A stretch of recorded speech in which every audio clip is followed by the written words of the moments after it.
Hello everyone, কেমন আছেন সবাই? নতুন একটি ভিডিওতে সবাইকে স্বাগত জানাচ্ছি। এই ভিডিওতে আমি কথা বলবো যে আমাদের যে শিক্ষা জীবনের জার্নি, সেই শিক্ষা জীবনের জার্নিটা নিয়ে কথা বলবো যে কিভাবে আসলে আমাদের শিক্ষাটাকে অ্যাপ্রোচ করা উচিত। দেখেন, আমরা একটা হচ্ছে গিয়ে থার্ড ওয়ার্ল্ড কান্ট্রি, ইকোনমিক্যালি বা সোশিও ইকোনমিক বা ইন্ডাস্ট্রিয়ালি আমরা হচ্ছে গিয়ে খুবই আপডেটেড বা ইমপ্রুভড ডেভেলপড না। সো এই কারণে আমাদের এখানে বিভিন্ন ধরনের ইনকনসিস্টেন্সি আছে। সো এই ইনকনসিস্টেন্সির ভিতরে যদি আমরা প্রপার এডুকেশনটা গ্রহণ করতে চাই, উদ্যোগটা আসলে আমাদের নিজেদেরই নিতে হবে। যে গভর্নমেন্ট, কমিউনিটিস বা আপনার কি বলে যে ইনস্টিটিউশনস, এগুলোর উপরে ডিপেন্ড করলে কিন্তু আপনি কখনোই প্রপার এডুকেশনটা পাবেন না।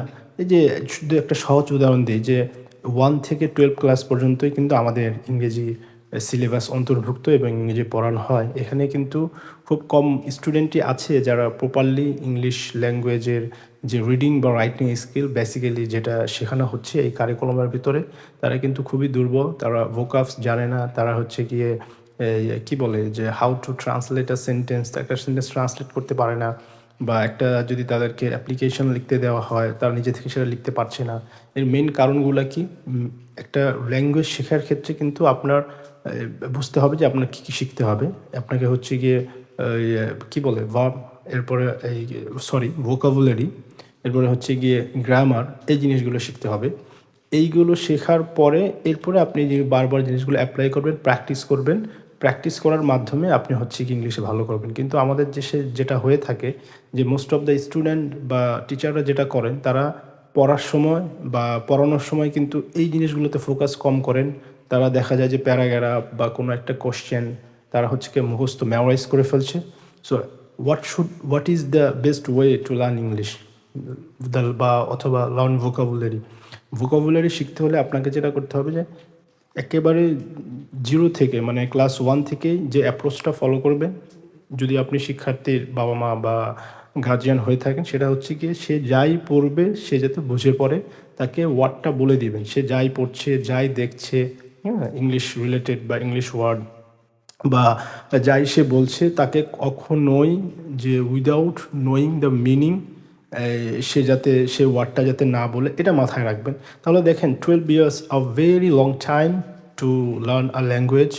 এখানে আসলে প্রফেশনাল হয়ে যাওয়ার কথা। সো যেটা করতে হবে যে যখন সে জিরো অবস্থা থেকে একটা একটা ওয়ার্ড শিখবে, দেখেন 12 বছর, প্রতি বছর সে যদি আপনার কি বলে যে প্রতি বছর সে যদি অন অ্যান এভারেজ যদি 300 ওয়ার্ডও যদি শিখে, অন এভারেজ, তার মানে ডেইলি আপনার একটা ওয়ার্ডও শিখছে না, মানে 365 দিন শিখলেও তো 365 হয়, আমি 300ই ধরলাম তর্কের খাতিরে। সো 365টা ওয়ার্ড যদি সে 300টা ওয়ার্ড যদি সে প্রতি বছর থেকে অন অ্যান এভারেজ, যে ক্লাস 1-এ সে হয়তো বা অনেক কম শিখবে, হ্যাঁ, ক্লাস 12 বা ক্লাস 10-এ হয়তো বা বেশি শিখবে, তো তাহলে হচ্ছে আপনার 3 × 3600 word is more than enough. মানে 3500 ওয়ার্ড যদি শেখে তাহলে মোটামুটি তার চলতে ফিরতে বলতে কোথাও কিন্তু আটকানো কথা না। সো বেসিক্যালি আমি মনে করি যে এই ইংলিশ গ্রামারের যে বিষয়টা, এটা আসলে একজন স্টুডেন্ট যদি সে কনসিস্টেন্ট বা কি বলে আপনার হচ্ছে গিয়ে হয়, এই অ্যাটেন্টিভ হয়, তাহলে আসলে 2 বছরের ভেতরেই, এই 1 থেকে 2 বছরের ভিতরে ওভারঅল যত গ্রামার আছে সব কিছুই হচ্ছে গিয়ে আপনার শেষ করে ফেলা সম্ভব।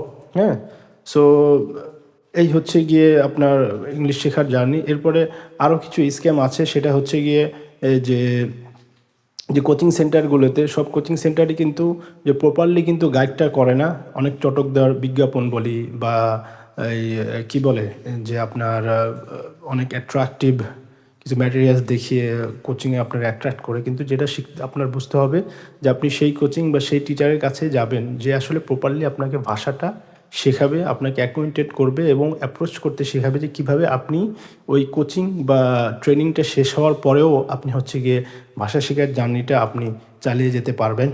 সো অনেক কথা বলে ফেললাম। শেষ পর্যন্ত সবাই শোনার জন্য সবাইকে অসংখ্য ধন্যবাদ। পরবর্তী আবার কোনো ভিডিওতে দেখা হবে। আসসালামু আলাইকুম ওয়া রাহমাতুল্লাহ।